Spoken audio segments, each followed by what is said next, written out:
smoke rings, making me wanna fight. I was born and raised in Southern California, and my father was Calvin Barneson Jolley.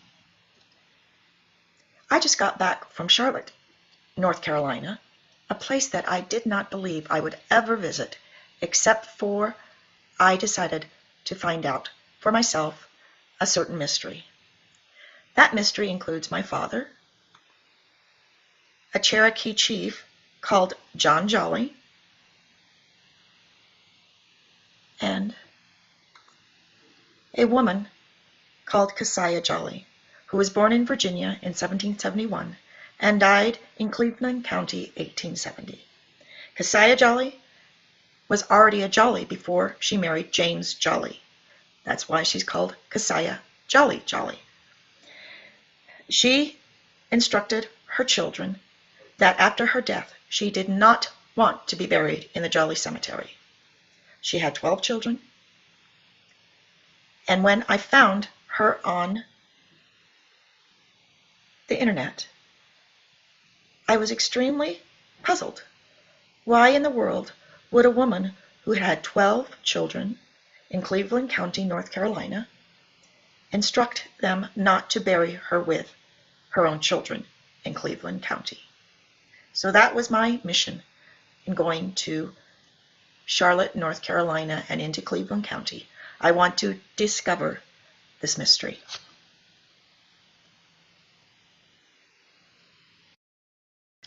And so I boarded a plane to fly to Charlotte to discover and solve the mystery of Kisiah Jolley.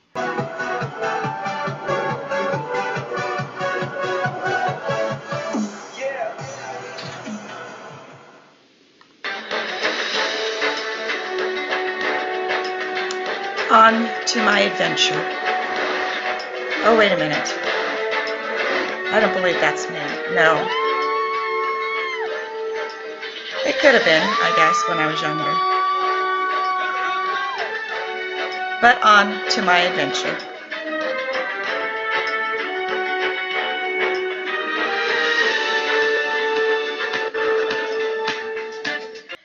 My adventure took me to Boiling Springs, North Carolina. All right, everybody, as you can tell, I moved. I wasn't getting nothing down there but baking in the sun. I've come to my spot, which some of us, my nephew calls it Plymouth Rock because of the rock. But I'm fixing to cast out. Hopefully the turtles will leave me alone. Last time the turtles wouldn't leave me alone right here. But let me show you how I do. See, I take hot dog weenie and I just slide it through the hook just like that. And the fish love them hot dog weenies, I tell you. They tear it up, and bass will bite it. Well, that wasn't exactly my adventure either. I just thought he was awfully funny and a real person on the internet. But Boiling Springs is not like that stereotypical southern kind of place. It's actually a very, very lovely place. And I met some very nice people. So let's look at Boiling Springs from the air. It's very rural still, but it has a sweet little village. And it is in Cleveland County. And this is where Kisiah Jolley and James Jolley, her husband, moved. Purchased some land and had 12 children. And I spent 5 days driving through this area and had a completely enjoyable time.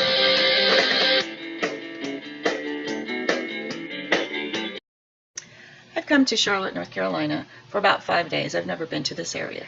But the reason why I came is to do some genealogy and to solve a mystery. My relative, Henry Jolley, was born in Pitt County, North Carolina. And his name was Henry Jolley. He was born in 1789 and died in 1850. He was, later on in his life, he was converted to the Mormon Church when two missionaries, Mormons, knocked at his door, and he was moved by their message. And so he sold all his holdings, which was about 100 acres of land in Pitt County, moved his family to Nauvoo with Joseph Smith, and then after Joseph Smith was assassinated, moved his family out west with Brigham Young. Brigham Young was the Mormon prophet who settled the Salt Lake Valley. And Henry died December of 1850 in Pleasant Grove, Utah, quite a ways away from North Carolina. Well, that was all I knew about my family until one evening I stayed up late and started looking at the Jolley family name. And I came across this interesting Wikipedia entry. And here's a fellow named John Jolley. He was the Cherokee, principal chief of the Cherokee Nation West. He was considered a wealthy merchant planter. Jolley, as a Cherokee, spoke no English and dressed in buckskin with a hunting shirt, leggings, and moccasins, according to the Cherokee Nation website.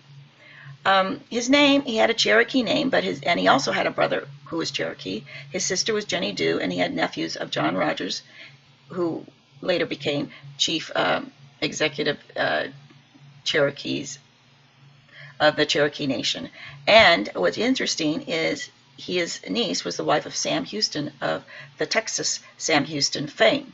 So I thought that was interesting, but when I mentioned it to my brother told me we were not related because the John Jolley, spelled this way, was not related to the Jolley spelled Jolley, as in Henry Jolley. So as I did some more research, I came across another interesting entry, Kisiah Jolley. Now, Kisiah is known to be part Cherokee. I don't know how much she's Cherokee, but according to some of her relatives, she had some Cherokee blood. But Kisiah was also born actually in Virginia, but died in Cleveland County, North Carolina at Boiling Springs. And Kisiah was already Jolley when she got married, so she married a cousin.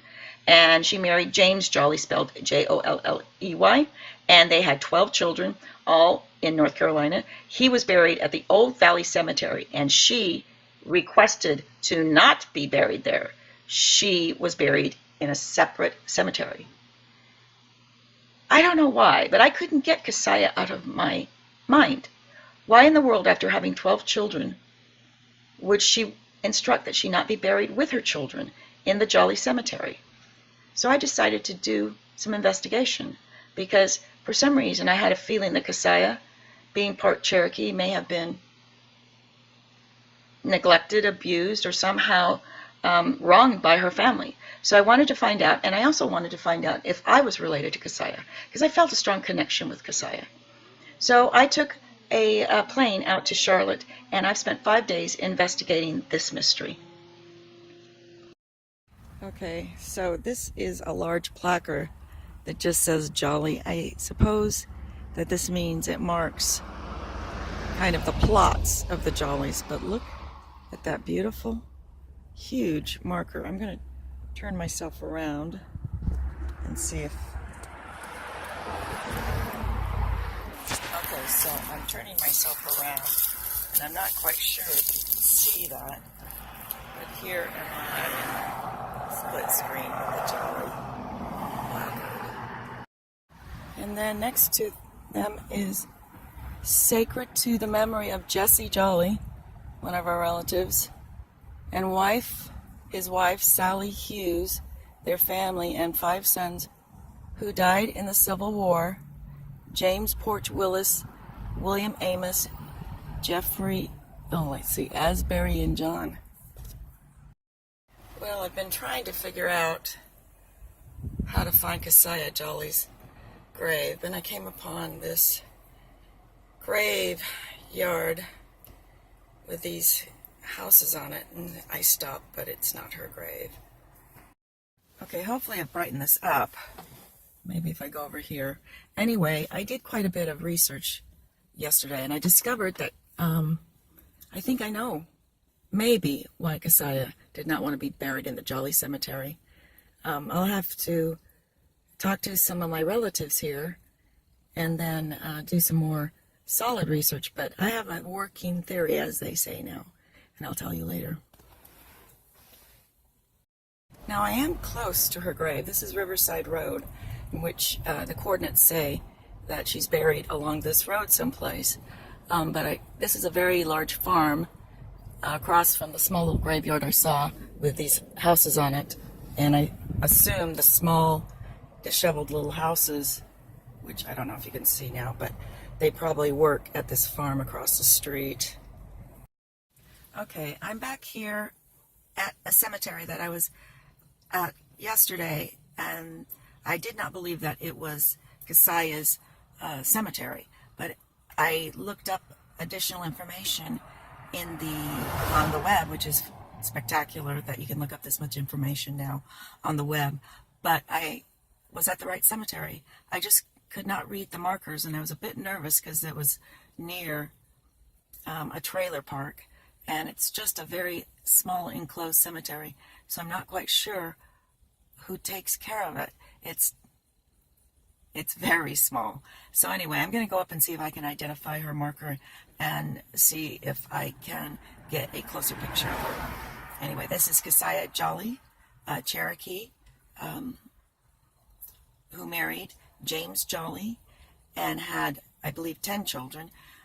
One of her children was Jessie, who is my relative, and she left instructions after her death that she did not want to be buried with the Jolley family in the Jolley cemetery. And so my quest has been to discover why she didn't want to be buried with the Jolley family, if they'd mistreated her, or if there was something else that was going on that caused her, after having 10 Jolley children, not to want to be buried with them. So I'm down here in North Carolina, Cleveland County, near Charlotte, to discover this mystery. So walking around here, you can see it's just a very small enclosure.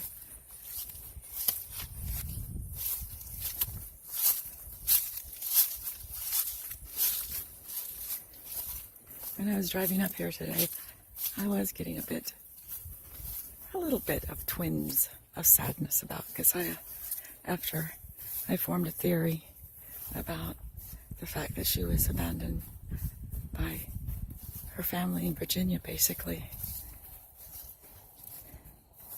And she came down here to North Carolina and probably wasn't treated real well by James Jolley. He does not look all that friendly in his pictures, but neither does she. She looks unhappy. So we'll find out. Goodbye, Kisiah. So here I am with Kisiah, and I'm hoping that I will be able to solve the mystery, or at least piece it together. So, and I've got my working theory, and now I'm going to try and contact some of the other relatives to get some feedback from them. Okay, I just finished going to the John Dover Memorial Library at the university here in Boiling Springs, and I met a cousin. His name was Daniel Jolley. We spoke a while. He was born and raised in Boiling Springs. He wasn't real familiar with the Jolley history, did not know who Kisiah Jolley was. So, but I know that the other Jolleys have a real strong attachment to her. So before I leave, I'm going to try and talk to some of them by phone or whatever, or find out whatever I can from them, and maybe discuss some of my theories about why Kisiah did not want to be buried with the Jolleys, even after she had 10 children. So it is a mystery, but I do believe, as I will explain later on, that she was related to an Elizabeth and her husband, Elizabeth Jolley, and her husband Higgins, who were Jolleys in Virginia. Anyway, it's a lovely campus. I'll take a look around. Okay, this is the common ancestor, John Jolley, also known as Jolliffe, Jolliffe. He's born in 1642 at Crofton Hackett, Worcestershire, England. He was the son of Thomas Jolley and Margaret Skinner Jolley.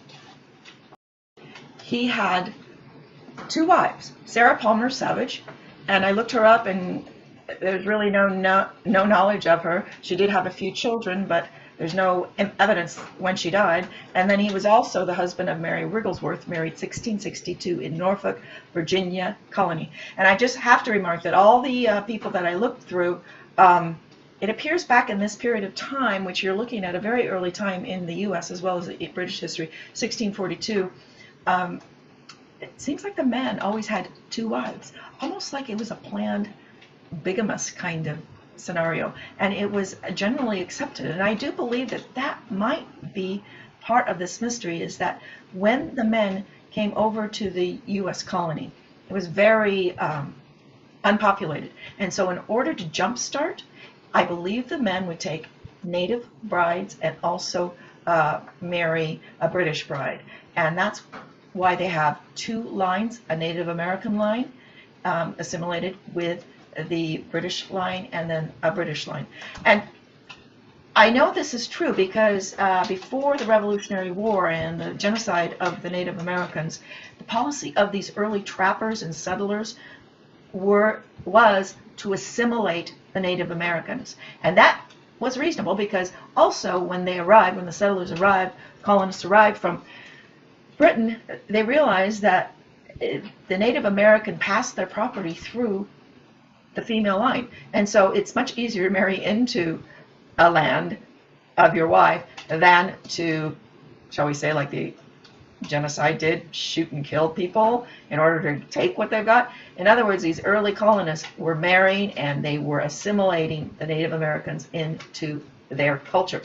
So that is what the mystery, I believe, of Kisiah and the way the different spellings of Jolley. I think that the Jolley spelling was to track the Native American line, and the Jolley was how they named the non-Native American. And I can deduce this from, you can see he's the father of Joseph, Elizabeth, and Thomas Jolliffe, and you see that they carry the Jolliffe name. Peter Jolley, which is my line, for some reason that's an EY, and I don't know why that is, as opposed to Joseph, who's a Jolliffe. But then we have another Joseph Jolley, spelled Jolly, and then the added Jolley.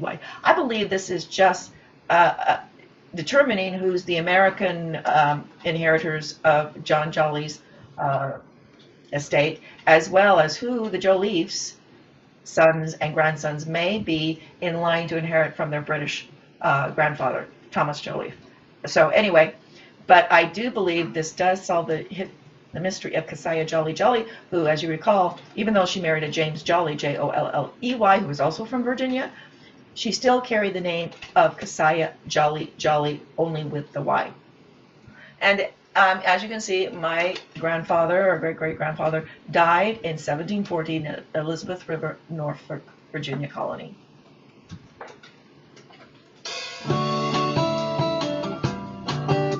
So after I spoke with my cousin, Dan Jolley, at the university in Boiling Springs, he told me to go to the library in Shelby, which is the capital seat or the county seat of Cleveland County. And they have a genealogical section there and maybe to do some research there. So I did that. I went into Shelby and went to the library. Good morning, everyone. Welcome to Handling Adventures. I'm Tracy. I am heading up to Uptown Shelby, just like I promised everybody. I'm fixing to show everybody all the historical buildings of Uptown Shelby. So let's go, and I will see you there. Well, I came Oh my upon goodness. all these I don't know where he homes. came from. These are kind of the homes you expect to see I'm in the sorry. South. But let's This is move on on. Marion Street in Shelby. I don't know if you recall that in Steel Magnolias, the writer's sister who died of cancer, her name was Shelby. Remember, they would sit around and solve the world's problems in their beauty shop. Anyway, these are interesting buildings. Here.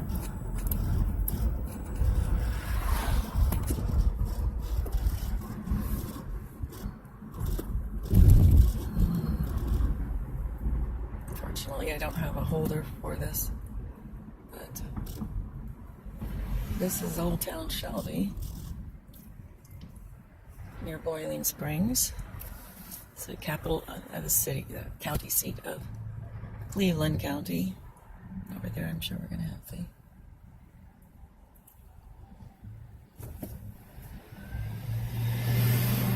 some official building, if this red light will change. Okay, let's go forward and see what we got over here.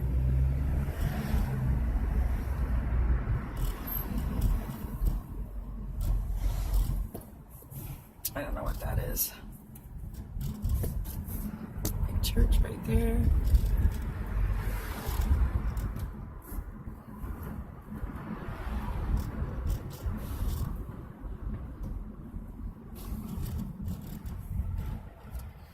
Well, I'm here at the library, Memorial Library of Cleveland County, and I guess I discovered why Kisiah Jolley did not want to be buried with her family, and I'll tell you later, but here's the book, and it's very extensive,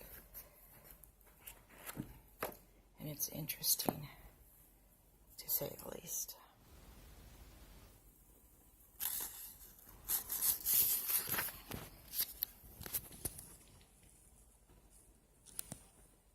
Okay, here's this historical book, and this was written by one of my relatives. It's called the Jolliffe family. It's a historical, genealogical, biographical account, and it was written in, I believe, 1892, and this goes through, and it starts, interestingly enough, with the primary relative that came over from England, which was John Jolley, as you recall, who had 4 sons. And this book basically attempts to trace all these Jolleys as they settled here and basically spread out, starting in Virginia, where the family first settled, and then with 4 sons coming from John Jolley, it appears that Peter, my relative, went and settled and purchased property in North Carolina, and his brother Joseph purchased and settled in South Carolina, and John and William Jolley, the 2 other brothers, settled in Virginia. And as you recall, I told you Kisiah Jolley had come from Orange County, and this book discusses how the Jolleys also settled in the Orange County, Virginia. And so she was a Jolley, Jolley, and she married a James Jolley, Jolley. And as I previously stated, I'm starting to suspect that this is how they distinguished the 2 lines of Jolleys. The Native American line came through the Jolley, and the British line came through Jolley, but we were all cousins, and we were all intermarrying during this entire period of time, coming down to my family in the 21st century.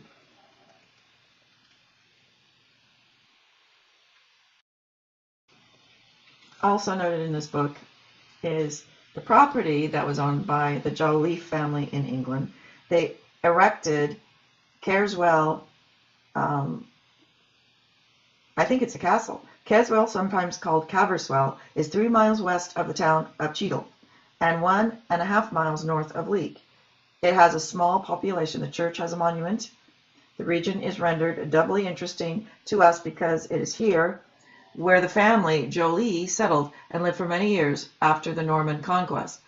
They were located in Leek, Cofton, Hackett, Bottoms, Carswell, and Staffordshire.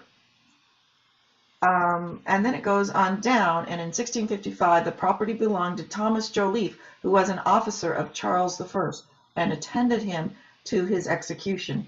His property was forced to a sale, and Matthew Chaddock bought it.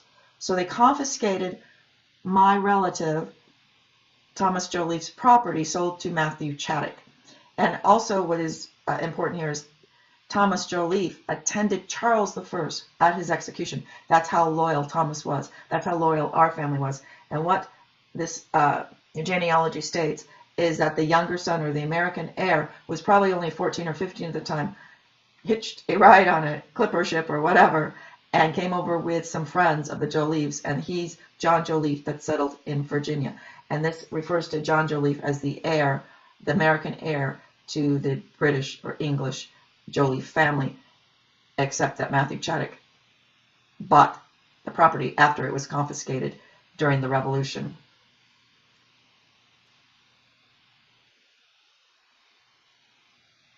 And down here also states that this writer believes that we descended during the Norman Conquest, which would make sense. Jolliffe is a French name, and the Norman Conquest came over from Normandy and conquered. William the Conqueror was a Norman, and Jolliffe is a well-known and established Huguenot French name. And the Jolley family were also well known during Elizabeth I and Henry VIII. Okay, William Carswell, this is when they built the castle. And the pools here by William Carswell. Here mayest lie, but my castle is down, and my pools are dry. William Jolliffe of Bottoms Parish of Cheadleton had a son, Thomas of Cofton Hall, and Carswell Castle was passed on to him, and Elizabeth married him. Anyway, this goes on to say, and you're going to find out how this is important, because I learned that this castle was just sold recently, and it made all the papers in England. So basically, this was confiscated property from the Jolley family. And as an American heir, I'm going to go find out what happened to our property. Okay, here's a picture of Carswell Castle in England. And this states that it is an historic moated castle.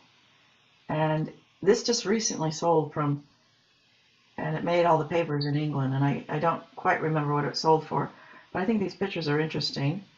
And there's also pictures, I believe, of our relatives' paintings, Dutch paintings, that are pretty famous. And there is a painting I'm looking for of our relative, Benjamin Jolliffe, that attended Charles I's execution and was one of his confidants.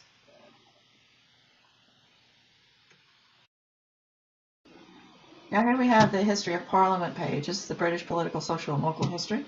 And it states here, Jolliffe, William, 1622 to 1712, of London and Caverswell Castle, Staffordshire. The family is William Jolliffe of Botham, Cheadleton. Let's see, go down here. Office is held. Freeman Mercer's Company, Alderman of London, Sheriff, December 1691 to 1692.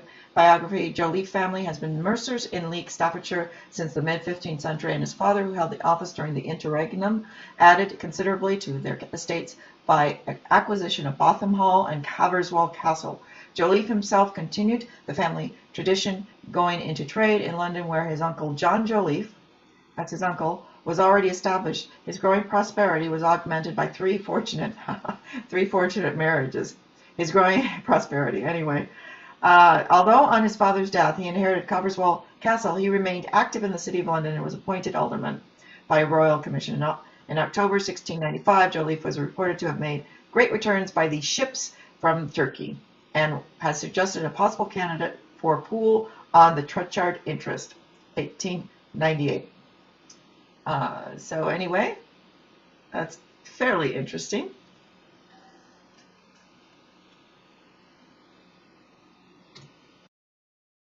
Okay, here's my direct relative. This is Jolliffe, Jolley, spelled Jolley.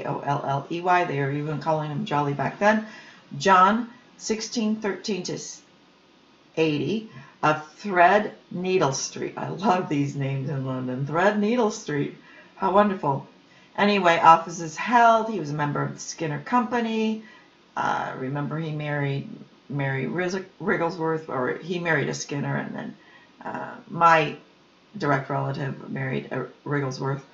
But anyway, biography. Jolliffe was apprenticed first to a leading London grocer, and then to his kinsman, Matthew Craddock of London, a leader of the Puritan opposition in the early days of the Long Parliament. His half-brother, the head of the family, was an active member of Staffordshire Committee, but Jolliffe himself was a timorous disposition and seems to have taken no part in the Civil War or in its public affairs until the eve of the Restoration. He was already one of the leading merchants in the Mediterranean trade, but he preferred to fine off for alderman on London in 1658, when George Monk was ordered by the Rump to destroy the defences of London. Jolliffe spoke to him to very good purpose, as became so prudent and discreet a citizen.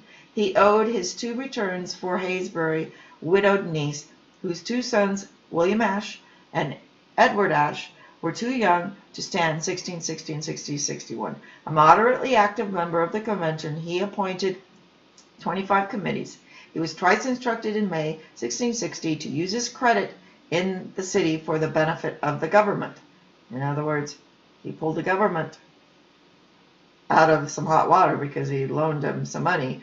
And he was appointed to the committee preparing for indemnity bill. He was active throughout the Parliament over the excise, having once been, and it goes on. And Jolliffe and his kinsman, Sir Joseph Ashe, were involved in the double return with 2 cavaliers in the general election and declared void. But he was a successful by-election. He was again moderately active. In other words, they're saying that my relative was a timorous person, but certainly became active during this very tumultuous time.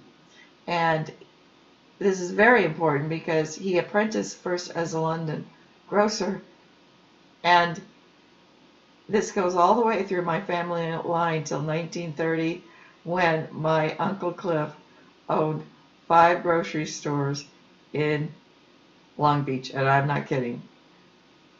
This is from 1642 to 1930. Grocers, and Jollies. We love the grocery stores.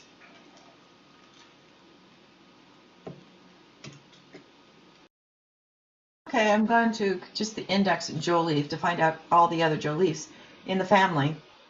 And just to put this in perspective, here's Sir William George Hilton Jolliffe. That's the Hilton family. 1800 to 1876. After the sudden death in 1802 of his father, William Jolliffe, member of Petersville, became the lord of the manor, shall we speak. But down here, here's Sir William, says another nephew of John Jolliffe. And I think we pulled him up. So let's bring him up and see again. He was a nephew of my relative.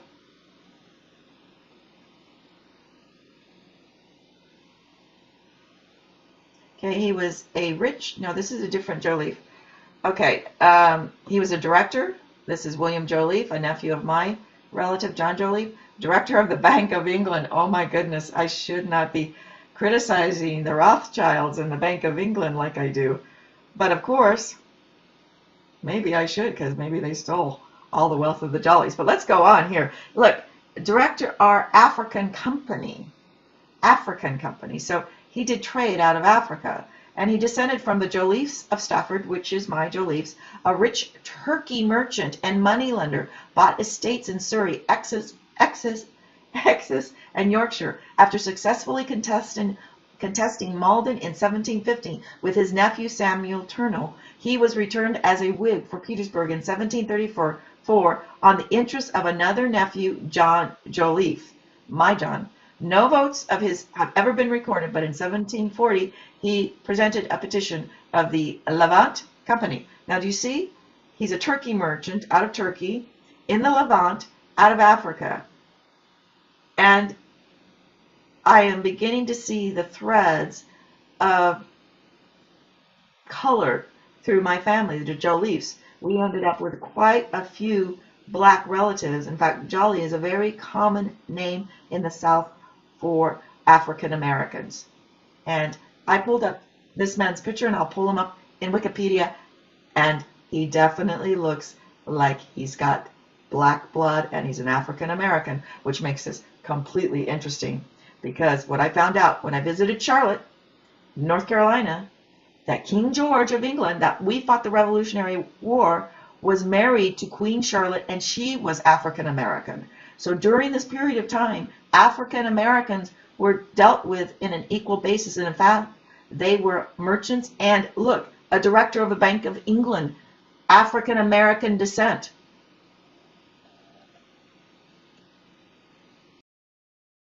You see, up until the 18th and 19th century, slavery in Europe was based upon the Roman system. which was not based on racial origin or traits. It was based solely upon indebtedness, much like an indentured servant. Therefore, if you became indebted, you had to work off your debt to the person you became indebted to. And that was the basic form of slavery. It was not based on whether you're white, black, Chinese, Asian. Toward the end of the 17th or early 17th century, yes, your family was also required to work off your debt even after your death. But however, when the British abolished slavery, what they were abolishing was this indentured credit form of slavery. But they instituted, only in America, the African slave trade, which was a surprise to the Americans, who worked for close to 100 years to abolish this most terrible form of slavery, which was based solely on race and solely on the African slave traders. So I'm going to show you more pictures as we go through here of different people, different paintings from the era, and these are quite noble paintings. And the black traders and the black Moors were well known in Europe and in Shakespeare. As you know, Othello was a black Moor. But what I'm trying to convey here is that having black blood or black traits did not render you a lower class. In fact, many of these black traders had high status. I want to just point out this book, which I will, in the second half of this biography about the Jollies and the Jolliffes, about Queen Elizabeth and the Levant Company. The Levant Company was given a charter by Queen Elizabeth to trade with Constantinople and Istanbul. And our family was deeply related to the Levant Company. In fact, John Jolliffe and William Jolliffe were known as Turkey traders. They traded with merchant ships and traded with the Ottoman Empire and brought silks and goods and all sorts of products to England, and they were given the charter. This was a company that was a predecessor to the East India Company and the Dutch India Company. And as I will show you later on, this Levant Company was made up of people and merchants who just wanted to do trade. They did not want to colonize or invade any countries. They wanted to respect the boundaries of the countries.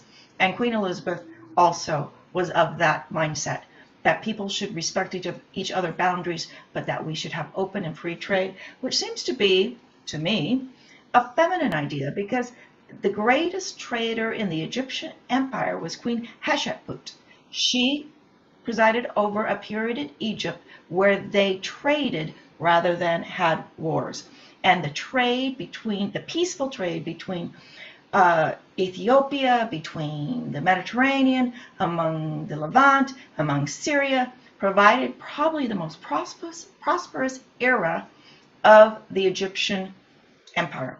So too, Queen Elizabeth's reign is also looked upon as one of the most prosperous reigns of the British Empire. She was a very smart queen, and our family was related to her basically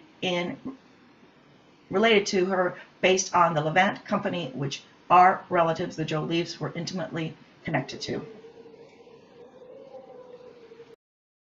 Article in The Guardian regarding the Levant Company, written by Mr. Mathers. The name of the book is The Pashas, Traders and the Travelers in an Islamic World by James Mathers. So our forefathers, the Jolliffes, were called the Pashas. And Mr. Mathers has written a book, and The Guardian reports, long before oil dominated Western interest in the Middle East, these exotic goods lured English traders into the Ottoman Empire. In 1581, a group of London-based Turkey merchants received a royal charter granting them a monopoly on the Ottoman commerce. The Levant Company, as it is called, established factories at Constantinople, Smyrna, and Aleppo, and developed a profitable import business based primarily on silk fabrics. As you recall, our family in England did trade in silk. Oddly enough, and I do love silk still, so anyway, and oddly enough, currants. Yes, currants, the berry, the brown gold of their day. So central was the commerce to the Anglo-Ottoman relations of the Levant Company also managed England's diplomacy in the region, making it almost a quarter millennium the primary conduit for the English encounters with the Middle East. And then let's go down. Mr. Mathers creates, like many modern expats, they created the Pashas, a self-contained little Englands in the Levant, hunting, playing cricket, and drinking to excess. Yes, Mathers trusses they acquired more in the Middle East than sunburnt skins and personal wealth, mixing among the people of many faiths, writing copious observations for readers and the correspondence back home, and bringing the Arabic and the Turkish texts back to England. The Pashas helped shape British understanding of the Ottoman Empire as an entity to be feared, respected, and at all times admired. Now, I know I've gotten a little bit off track here, but I just wanted to fill in some of the shaping of the Jolliffe family history.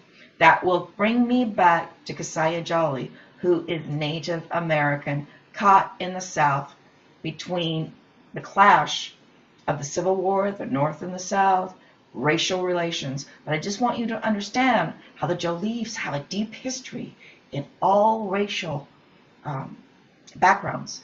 And I'm going to show you how there are many theories about the Stuarts. Charles I was a Stuart king, and there is some argument to say that Stuart, which in Latin means black, that the Stuart kings were black. And perhaps, I'm speculating here, I need more information, but it seems reasonable to make a theory right now, this is my working theory, that the Jolliffes also were mixed race or had part of this black Pasha, black Moor bloodline running through them. And that is why when the Jolliffes leave as royalists to King Charles, a Stuart who might have been black, many argue that he might have been a black-blooded Moor, that when the Jolliffes left and entered the U.S., that they were readily amenable to incorporating and assimilating the Native Americans to enrich their bloodline. Because we have white, we have black, and then we're going to have Native American bloodlines. And this is the end of the first half of the Jolliffe family history. I will return to Kisiah Jolley and the mystery, and John Jolley, Chief John Jolley, in the second half. But I leave you with the flavors of Istanbul and the turkey traders of John and William Jolliffe and the Levant Company.